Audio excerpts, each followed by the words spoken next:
Al-Qaeda in the Arabian Peninsula claims responsibility for attack in Shabwa province.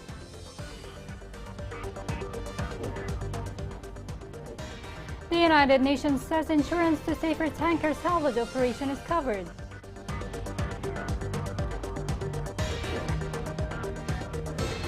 Houthis impose more restrictions on religious freedoms in areas under their control.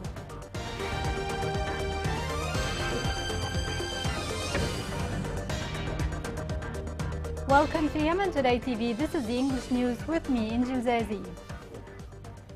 Al-Qaeda terrorist organization announced responsibility for armed attack on a military site west of Shabwa. The organization said that terrorist elements attacked the military site of the Shabwa Defense Forces, which resulted in the killing of 2 soldiers and 4 others were injured. Also, a military vehicle was burned and another damaged, but no casualties were reported. Head of the UN mission to support the Hudaida Agreement, Major General, briefed the Security Council in closed session on Yemen yesterday. The mission statement briefed the Council on efforts to continuously monitor the ceasefire to protect civilians. He warned of the devastating impact of mines and explosive ordnance on the lives of people. The United Nations announced that insurance of the salvage operation of Safer Tanker has been covered. This will accelerate the oil transfer work. This report has more on this. The Safer Tanker was built in Japan in 1980, and the Yemeni government purchased it to store up to 3 million barrels of oil, pumped from fields in Ma'rib, a province in the Arab Peninsula countries east. The Safer is 360 meters, 1,181 feet long, with 34 storage tanks. It has not been maintained since 2015, and in recent years, seawater entered its engine compartment, causing damage to pipes and increasing the risk of sinking. Rust has covered parts of the tanker, and the inert gas that prevents the tanks from gathering inflammable gases has leaked out. The Houthis, the Iran-backed rebel group that started the war, has used the danger posed by the Safer to blackmail the international community for aid and favorable terms in ceasefire negotiations with Saudi Arabia. However, a year ago, they finally agreed to allow the oil to be offloaded. The United Nations has secured an insurance coverage to start a ship-to-ship transfer of 1.1 barrels of crude oil from a rusting tanker moored off the coast of war-torn Yemen, which could cause a major environmental disaster. The United Nations Development Programme stated that the insurance is a pivotal milestone in a years-long effort to evacuate the cargo of the FSO Safer, which is at risk of rupture or exploding. The UNDP has been trying to start a salvage operation to avert what it says could amount to one of the world's largest man-made disasters in history. It secured tens of millions of dollars in pledges for the operation, which started late in May with experts pumping inert gas to remove atmospheric oxygen from the oil chambers of the vessel. A UNDP administrator said that insurance became a critical element of enabling the salvage operation to proceed. Without it, the mission could not go forward. According to David Grassley, the UN Humanitarian Coordinator for Yemen, transferring the stored oil is expected to start later this month. After completing the transfer of oil, Safer would eventually be drawn and scrapped. This is what the long journey was all about. The Safer sitting just off the coast of Hodeida with a dangerous load. The operation will start tomorrow to make the Safer safe, to pump its oil, and to clean the Safer for scrapping. We have arrived, with thanks to all our partners and donors, particularly thanks to the government of Yemen. The Safer is the biggest environmental threat to the Red Sea at the moment. We are on our way to pump the oil from this dangerous ship with the help of this Endeavour ship that I'm on. The Nautica, our second ship, the tanker, will come to the side of this ship, and Smith Salvage will pump the oil from one into the other. Yemen observes the International Day Against Child Labor in light of a difficult humanitarian reality impacting children. Also, the Houthi militia violation against children continue to jeopardize the country's whole future. This report has more.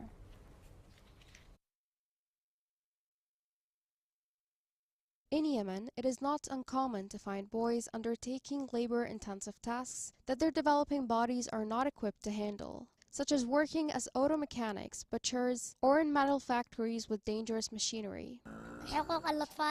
It is a child's right to live in peace in the absence of war. Compared to adults doing the same kind of job, children are more prone to workplace-related injuries. Children in Yemen have been driven into the labor market due to a lack of access to education and living in financially precarious homes. The ministry is greatly concerned with child employment and is working on a project against child labor. We have set up headquarters that will act as a monitoring site for such breaches, especially ones perpetrated by the Houthi militia. We are also intent on broadcasting an accurate image of childhood in Yemen through direct reporting on the United Nations and the Arab League.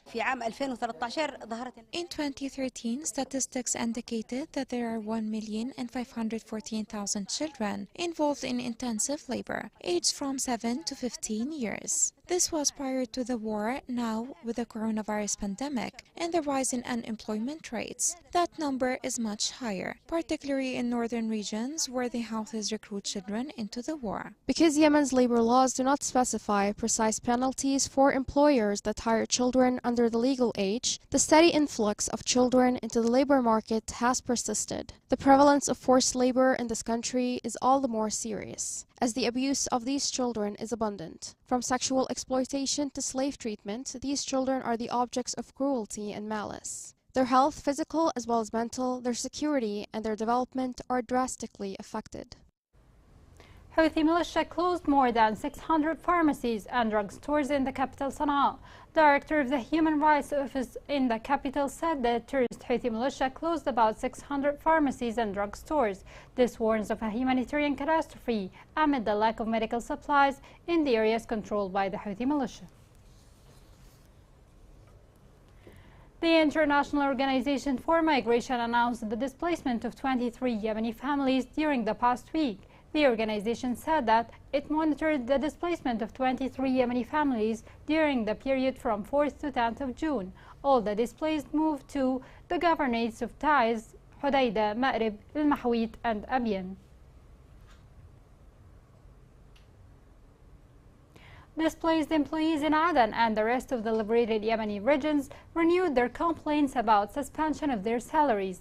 The employees accused the ministers of finance and civil service of deliberately setting up obstacles to completing the exchange procedures by imposing impossible restrictions aimed at suffocating employees and forcing them to return to areas under the control of the Houthi militia. One person was killed in tribal confrontations fueled by the Houthi militia in Al Jawf Governorate. A local source said that armed confrontations broke out between two tribes in Yatama area north of Al Jawf Governorate, following disputes over lands. The sources added that the clashes, which lasted for hours, resulted in the killing of one individual. Informed sources in Sana'a said that the Houthis have converted the Great Mosque in the city into a hall used for their sectarian lectures. This report has more.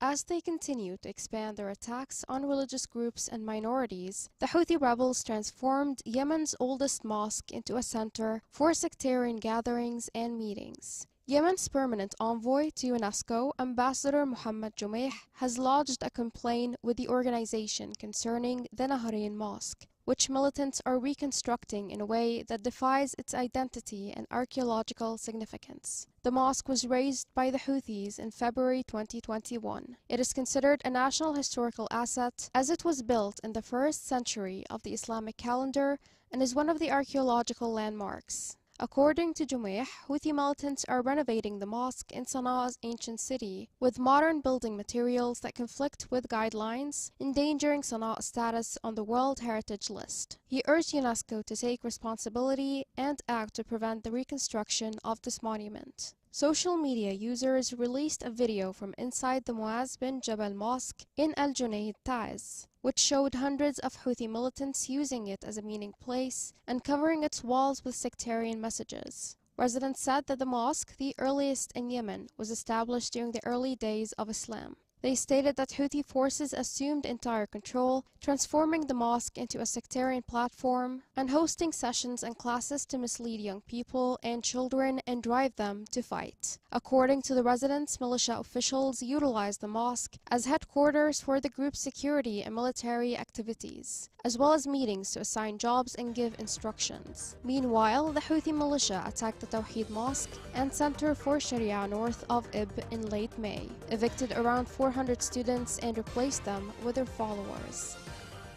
Coming next in the news.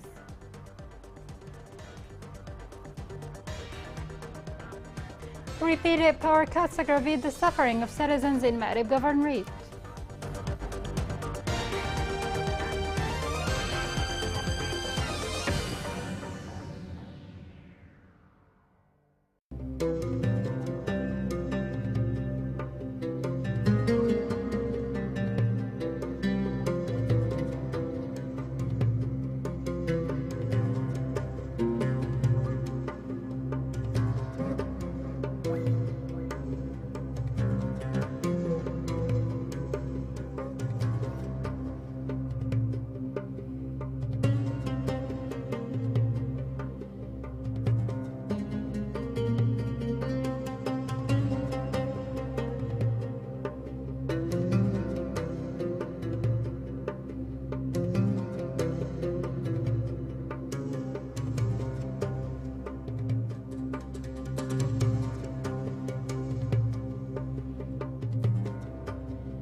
Welcome back. In Hajjah, ill-displaced people and victims of Houthi mines started using fishing boats to cruise the sea to Al Khoukhah as to seek medical treatment. This comes in view of collapsing health facilities in their area. The following report has more. Patients and media in the government of Hajjah endure a challenging medical trip, a voyage that increased the misery of hundreds of patients who used fishing boats to get to Al Khoukhah port for medical treatment, traveling across international and local waterways for up to 26 hours in quest of relief from illnesses that left them physically drained. Roads were shut between areas, making it impossible for people to receive care, and there was a stifling siege and fear of confinement. 32 individuals have lost limbs to landmines, including 2 women and 2 children. That Hadi Mutambak is one of them. They had a therapy in their recti fishing boat and they had no swimming skills, but the hope of going back to their normal life outweighed the fear of dying. We went back to Midi and we were surprised by a mine that exploded and caused the amputation of my right foot. My foot was treated 3 years ago. Then we traveled by sea from Midi to Al Khoukhah for 26 hours and there were 32 people on board. A stifling siege on around 4,500 people have added to the agony of residents in northern Hajjah, particularly those with terminal ailments who need to be referred to specialized facilities. Due to the continuous siege on liberated areas in the north of Hajjah Governorate, patients suffer from the lack of medical care and health facilities for heart disease, cancer, kidney problems, so they are forced to travel by sea to Al Khoukhah. The Houthi blockade that was put on a number of locations in Hajjah Governorate made life difficult for locals, increased their suffering and made it impossible for them to provide the majority of essentials, leading to lack of medicine and good medical treatment. The population in Ma'rib Governorate suffers from frequent power outages that last for long hours. This has doubled the suffering of the citizens, including the displaced. This report has more. In the city of Ma'rib, one street has electricity all day long, and dozens of other residential neighborhoods lack electricity. The population suffers from the extreme heat of the summer as a result of the frequent shutdowns and power outages. which last for more than 14 hours per day. According to the justification of the electricity office in Ma'rib, the reason behind the continuous power cuts is the increase of loads, at a time when the electricity office had stated earlier this year that the gas station has the capacity to cover the city and its districts with an electric current with an excess of 56 megavolts. للأسف الشديد الصيف في كل عام يفضح حقيقة. Unfortunately, every year, the summer reveals the great crisis of electricity. We hope that the statement made by the director of the electricity company in Ma'rib would be a real statement about the existence of a sufficient amount of energy in the governorate. We were hoping that citizens would feel the service significantly during summer. However, summer came and we can see that nothing has changed. Citizens are suffering during this severe heat and the Ministry of Electricity is totally ignoring the issue. Free electricity for the population does not discharge the electricity office from improving the service, such as that enjoyed by shops and merchants 24 hours a day without turning off, at the expense of the citizens, most of whom resorted to the electric motors. The electricity service is one of the basic rights that the government must provide to the citizens, especially with the rise in temperature to more than 47 degrees Celsius, and the city is crowded with millions of displaced people, most of whom live in the scorching desert sands. They live in worn-out tents that do not even protect them from the sun rays. درجة الحرارة في هذا العام تصل إلى 47 من 45 إلى 47. The temperature during summer this year is around 47 degrees Celsius. I'm wondering how displaced people are able to survive in this weather. We are suffering a lot from the daily power outages in our homes in the city. So what about the displaced who live in displacement camps in the middle of the desert? The problem of power outages in the governorate of Ma'rib is a real problem that the citizens, including the displaced, suffer from, especially children and the elders who suffer from several diseases because their bodies are not able to withstand the summer heat, which requires the local authority in Ma'rib to find urgent solutions to the problem of power outages. The International Monetary Fund renewed commitment to working with Yemen on economic challenges. The fund denied making any press statements about the Central Bank of Yemen or the economic situation in Yemen. The fund's mission indicated that there are risks of macroeconomic stability in the short term, which depend on the development of the conflict and the availability of funding. Yemeni Center of Meteorology expected rains in several governorates, hot weather in deserts and coastal areas, and winds blowing around Socotra. The center expected rains accompanied by thunder to fall on the governorates of Saada, Hajj, and northern Lahj.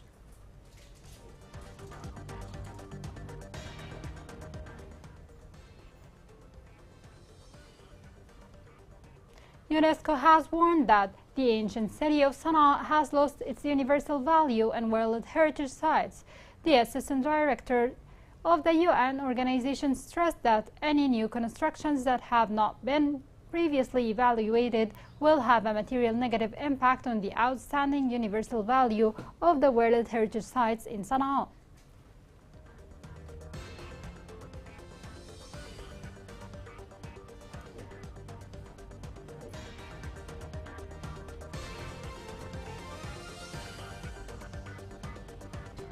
Here's a reminder of the main headlines. Al-Qaeda in the Arabian Peninsula claims responsibility for attack in Shabwa province. The United Nations says insurance to safer tanker salvage operation is covered.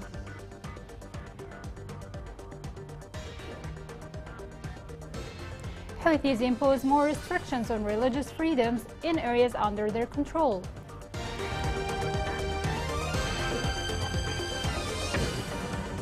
This is the end of the news. It was Angel Zazi. Thank you for watching.